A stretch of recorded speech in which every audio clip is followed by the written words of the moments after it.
Hi everyone, today we will talk about how to fix or how to solve a messenger sound on iPhone.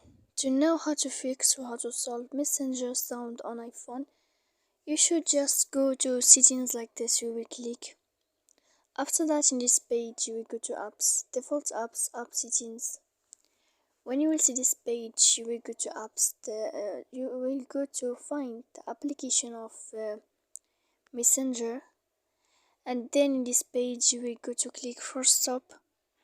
After that, in this page you will enter to storage. When you will see this page here, you will click clear cache, then you will go to click clear data, and after all that, when you will end this, you can update your application.